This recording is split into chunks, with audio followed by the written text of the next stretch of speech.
you how to layer on promotions to compound your momentum.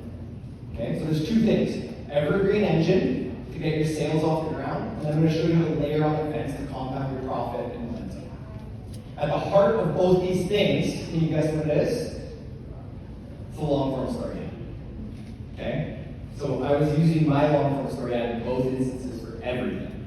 Okay? And then, the strategy I'm sharing, I'm not kidding you, you can walk away with this strategy, implement it tomorrow, and set yourself up for an awesome 2025.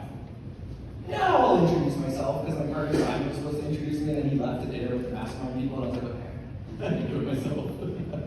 Okay, so I've worked with Shopify for well over 10 years. We became a Shopify partner in 2014. That's my partner Simon right there. We won an award from digitalmarketer.com in 2022. It was Agency of the Year. We did some pretty great work.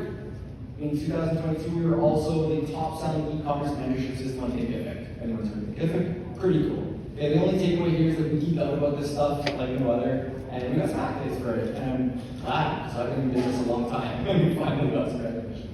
All right, so let's talk about the foundations. Okay, this is going to take a lot of weight off your shoulder after you see this section of the presentation. Okay, because I feel like a lot of people who again is like just starting, like you're brand new, you're getting off the ground right now. Okay, you know what's going to happen if you don't manage your expectations? You're going to think you're failing, and you're going to quit. This is what always happens. Everyone's like, "Wow, I thought it was going to go amazing," and it didn't, so I couldn't quit. Okay, so I'm going to walk through the 5 stages of growth on Shopify, and hopefully you can recognize what stage you're at and be like, "Oh, cool, I'm actually doing okay." Okay, so if you look here on your far left. We're going to use a gardening analogy. We're going to plant a seed, it's going to go into a sprout, a plant, a tree, a full garden. Okay, so you can see the stages of growth right here. In the middle, I'm going to be showing you what your momentum typically looks like at each stage. And on the far side over here, I'm going to show you what your focus typically is at each stage. Okay, so on the far side over here, this is the first thing we do. We launch our products for the first time. So this is the seed, is your product. And the soil is your audience. And you're just planting that seed everywhere to see if it's going to grow. Okay? So you're just planting a little seed, and your momentum at this stage, you're a newborn baby. Fresh out of the womb, okay, and open for business. Okay? Fresh out of the womb and open for business. And your focus here is you are starting out. You're thinking, I'm so excited. I got new packaging, I got new products, I got a new website, I'm on Shopify, I'm going to be rich. It's going to go amazing. Okay? It's kind of like parenting. Any parents in the room? I'm a parent. When you have your first born child, where are we? We haven't had, we haven't had any sleepless nights yet. Love my kid, of course, forever, but like, you haven't had the sleepless nights yet, so you're so excited. Okay, so it's kind of like that. Okay, and then the second stage, let's back up for a second. The second stage is what I call product validation. Okay, and this is usually when people quit. This is usually when most people quit. Okay, so with product validation, this is when the seed actually is accepted by the soil and grows a sprout. Okay, so I need proof that you sold at least 50, maybe 20 to 50 products to customers outside of your friends and family, and confirm they love what you sell. Okay, that's what you got to know. You got to know that you have the right product for the right customer, or there's no point in pursuing the whole Shopify journey and spending money on ads. Because if you're running ads without product validation, it's like, who should I blame? Should I blame Scott and his crew at Richard Street? Should I blame Mark Zuckerberg and Facebook for the ads? Should I blame Shopify, my website? Or maybe you have an ugly baby. Plug your ears right now. I'll work next time. Okay? So we want to prove that it's something people actually want before we go down the ad journey, is all I'm trying to say. Okay, so our momentum at this stage, I typically call this like tummy time. Okay, tummy time. You're just like, you ever seen a little baby pushing off the ground, you're so worried you're going to fall flat on their face, and they're building up muscle to be mobile and move. And at tummy time, you're typically doing like 1,000 to 10,000 only a year. But I call this the hardest stage because your focus is you're trying to figure out what type of customers like you and what should I say to them? How do I sell? You're on social media trying to post every day, you're selling to friends and family, and that little negative entrepreneurial voice comes on in the back of your mind. You're like, maybe I don't have what it takes. Maybe I shouldn't do this. Do I really want to do this? And a lot of people actually do quit at this stage. It's a shame. Because really, you just gotta persevere until you find the right audience who loves you. You got good products. Okay? So now we're ready to advance to my favorite stage of all of them, because this is the biggest sign that determines whether or not you're gonna blow up and succeed. The third stage is called product market fit. You take that little sprout and put it into a self-sustaining pot, and now it's a business. Now we got a business. Okay? Because with product market fit, this is the first time we have repeat customers or referrals. So it's not like people were crazy enough to buy because my marketing was so good. No, they bought and they came back. We know we have something good when people come back, or they're telling other people all about you. Okay, so a product market fit, this is like crawling. We're mobile now. And we're typically doing like 10,000 to 250,000 a year. It's like 1,000 to 20,000 a month-ish, give or take. And I do call this one the second hardest stage though, because it's really exciting when you figure out how to get customers. You're like, ooh, I'm doing trade shows, or I'm doing pop-up shops, I'm doing social selling, I'm doing influencer campaigns. You start getting a little bit of sales, a little bit of traction, but your momentum is out of your control. Okay, so you're usually at product market fit. If you look at your sales chart in Shopify, it'll look like this: high, low, lower, medium, low, high. It's wavy. It's wavy. Okay, I'm going to show you an example of a business with product market fit that was doing 100K months, which is nice, but it was wavy. And it couldn't get past 150K. Okay, so it goes like this. But you don't need to be doing 100 to have product market fit. You could be doing $1,000. And it goes 1,000, 500, 2,000, but they all look wavy. The reason I like this stage is because the stuff I'm going to be teaching you isn't any of the first three we said. It's the next two. Remember I said evergreen engine, compounding promotions? Those are the next two stages. And so when I meet a business who's oozing with product market fit, and I know that people keep coming back, I'm like, this is going to be fun. Because it's going to be straightforward. We're going to set up the system, we're going to launch it, you're going to have a good time. Okay, so at stage 4, I call this one the evergreen tree of life. And we're going to build a tree that produces fruits for our business year round, day after day. The fruits keep coming. Okay? And when you build your evergreen engine, this is what I'm going to be teaching you today. Okay? You're going to master just 4 pillars.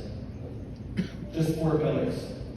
They are what I call positioning, how you position your products to your audience, your messaging essentially.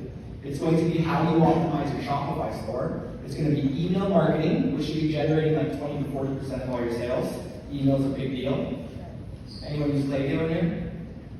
Yeah, we do a lot of work with Playgate. Like one of the few like Diamond, Platinum, whatever partners in the world who do an exorbitant amount of email. It drives a ton of sales. It's a good thing to have. Okay, and then the 4th pillar is you're going to run some ads on net. That's what we do. Okay? And we like to just keep our focus to those 4 pillars. Everything else is kind of a distraction. I have so many people, like in the past month alone, I probably had 100 people come up to me and say, Scott, Facebook no longer works for my business. So they go try TikTok, and that doesn't work. They go try Google, it doesn't work. YouTube, Pinterest, and none of these channels are working. And they just become channel chasers. Okay? We don't want to chase channels. We want to prioritize our positioning. Okay? We want to work on our messaging. And believe me, our agency's top Google partner, top Facebook partner, top Pinterest partner, we advertise on all of them. Which one gives us reliably the most success? Meta. Okay, so we're going to start on Meta.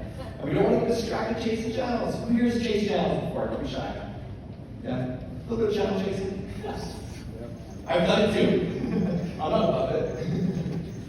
Okay. So let's get to the evergreen engine. Now we're doing like $250,000 to $1 million a year. We got those 4 pillars: positioning, website, emails, and ads. But here's the problem with the evergreen engine. Okay, when you get the evergreen sales going, your sales trajectory starts to look like a triangle. In a good way, right? So it's going up. But whenever I see a triangle, a flat triangle in a sales chart, you know what that means? Cash is tight. Okay? Cash is tight when you see a diagonal. It's because you're managing more ad spend, more inventory, rising operating costs. Okay? And you're like, I'm looking profitable in QuickBooks, but I'm not seeing it in my pocket. Okay? So cash flow's really tight.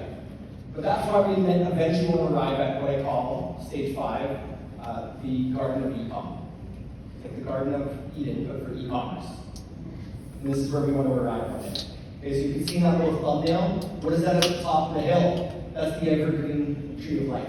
Surrounding the evergreen tree of life in that beautiful garden is what I call seasonal harvests. Okay, it's going to be pumpkins in October, tomatoes in the spring. And we're just harvesting seasonal campaigns. So you've got your evergreen going, you layer on the seasonal campaigns, and momentum starts to take off the compound. Okay, has anybody here ever ran a Black Friday campaign that didn't go well? Yeah. Did you have the evergreen engine in place? That's probably why it didn't go well. Okay, because when you have the evergreen engine going well, you validate your messaging, you get your Shopify store converting well, you get your email working for you, your ads are performing. So you want to get that evergreen base before layering on the promos. But once you eventually get it, you're running. You're doing over $1 million a year, okay? And now you're getting this like consistent injection of cash and profit into your business every quarter, and you'll see your sales charts start going like this: spiky, spiky, spiky, spiky. Okay, we want spiky, and we start to get a little more cash and profit. So let's get a feel for the room. Who here is at stage 1? You're launching products for the first time. Stage 1, yeah. So you're going to learn how to do it the right way the first time. You're lucky. Okay. Who here's at stage 2? Product validation. You exchange cash with customers. They like what you do. Yeah. How about stage 3? Repeat customers referrals. All right. Stage 4, you got some of these ads and emails and everything going. And all the way to stage 5, where everything's chugging along. Okay, cool. Nice. So my question for you, does this take a little bit of burden off of your shoulder where you're like, okay, wait a minute. I see these competitors doing well. Maybe I'm being too hard on myself for not succeeding then. Because has anybody here ever seen a newborn baby start running in a month? It doesn't happen. No. You gotta go through different stages of development. Alright guys, okay, so there's the foundation. So when you're at stage 3, like I said, this is that high-end jewelry brand I was telling you about. This is a client that actually works with us at our agency. So we got like 71 clients that are like higher growth brands.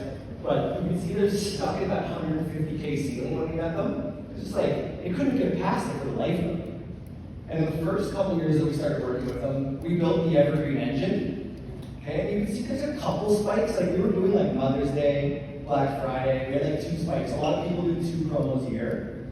And we started to see that upward trajectory. We unlocked 200K, 400K, 600K months. And over the last 2 years, we learned about this compounding phenomenon. We call it the compounding promo effect. Okay, and we started like ramping up the cadence of the events. And that's when we really started scaling out of like $1 million a month. So instead of doing a little bit of here and there, we're just like, no, every quarter, big spike, big spike, big spike, and the momentum starts to compound. And we're showing you guys towards the end how to compound your momentum with promos. You guys down with that so far? Get a little whoop. All right, it's been a long day for me. I'm sure a lot of you too. Did everybody come in from work? Anybody? Yeah. Okay, but we're in this together, right? Okay. So this is the path to compounding momentum. I'm really just going to break it down simply to cover 2 things. The first thing I'm going to do is show you